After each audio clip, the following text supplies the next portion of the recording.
Hello Internet, thank you so much for coming to my channel. My name is John Jags, and today we are talking about sorting and labeling your footage.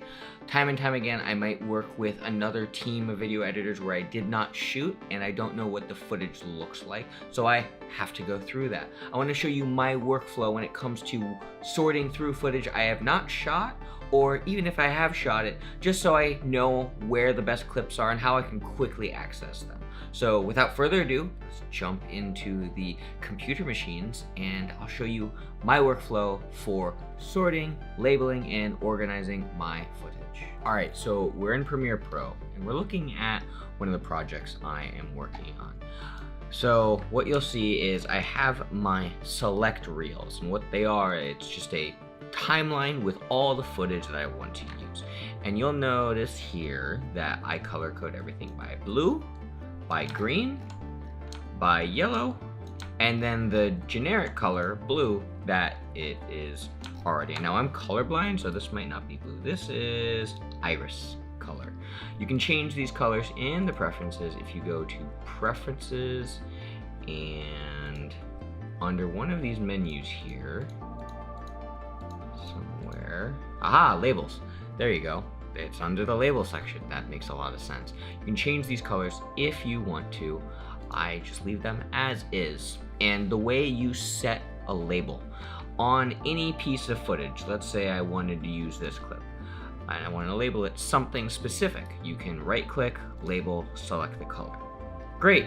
So tutorial could end there, but the problem is that's a lot of clicks and I want to make it faster for you guys. So here's what we're gonna do. We're gonna open up a new sequence and you'll see I have my sequences and my selects sequences here. Let's just make a new one and just call it tutorial sequence, or tutorial selects rather. And let's just drag in some random footage. Does not matter. Go to my footage. Let's pick a date. Let's say, what is this? Coaches meeting, don't need that. Let's just select this clip, for example. Just drag it onto the timeline. Oh, and there's a slight boo-boo. This little highlighted button is not highlighted, the V1, so we weren't dragging the video. That's a little pro tip. Let's just keep existing settings and we'll just leave it as is for now. And the reason why it's so cropped in is because it's in 4K. Now, let's say hypothetically I wanted to label this thing, this portion, so cut here, and that is mango. That's the color you select. That's a lot of clicks. How are we gonna fix that? So what we're gonna do to make this faster is we're gonna go up into our edit, keyboard shortcuts, and here is where you can change your keyboard shortcuts. Now this is how we can work faster, basically. I'm sure you've heard all about keyboard shortcuts before, but I wanna show you how I label things so I can scrub through footage really quickly.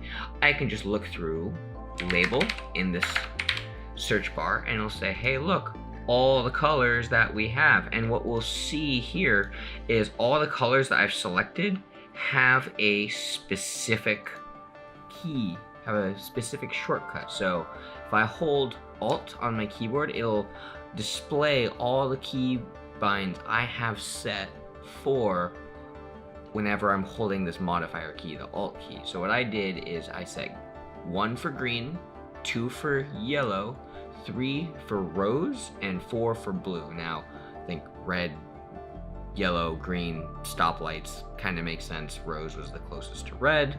And then blue was like, oh yeah, I'm totally gonna use this clip. This clip is sick.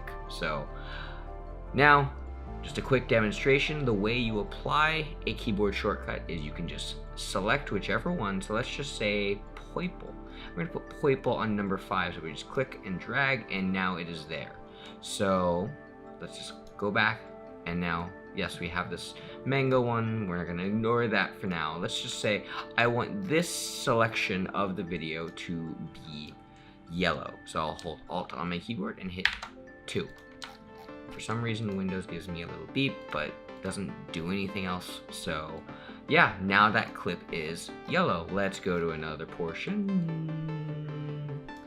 Sure, this guy running across, kind of cool, I guess. Sure. So we'll clip that portion that we want, and then we will hit Alt 1 because I set that to green, and it's like, yeah, I'll probably use that clip. And then if we scroll down a little bit further, I definitely don't want this little shake right here. So let's just hit Alt and 3. Great. Now, let's say after you do that, you have a bunch of color-coded footage, but it's now in this like really long timeline of greens and blues and greens again and whatever else. So, how do you sort this? Well, there's an answer for that as well. What you can do is you can select a color. So I normally start with blue and just have that at the beginning of my timeline because I know I'll use that. I'll select it, right click, label, select label group, and I'll Control X to cut it. And then what we're gonna do is we're gonna go to the end, paste it, and if you had a bunch of clips, you would separate the spaces by ripple deleting. We'll demonstrate that right now with the green, so right click, or click on the green rather. Label, select label group, cut, paste, and now we have all the green clips in order. Select the empty space in between, and delete, and delete, and delete. So now those clips are just in a line. And then same thing for the mango. So boop. Let's just drag that over because I know there's only one. Did I make just one yellow? I'm not sure. Let's double check. Just the one. And then the last bit, select all the labels from the iris, cut that, paste it at the end, and I normally don't kill the spaces because probably not going to use that footage anyways. And then the red, I always keep just in case, but I keep it at the very end because it's like the camera shakes and jitters or the audio is garbage or whatever else. So that is my workflow when it comes to sorting my footage on a timeline when I like work with a client and I didn't do the shooting, someone else did, and their project file, I just don't know what was happening, so I had to have something so I know what I'm working with. Anyways, that's it. I hope this tutorial was helpful. If it was, let me know in the comment section down below. Thank you so much for watching. My name is John Jagsney, and I will see you in that next video. Bye! Let's clap, clap, clap. Put the place up.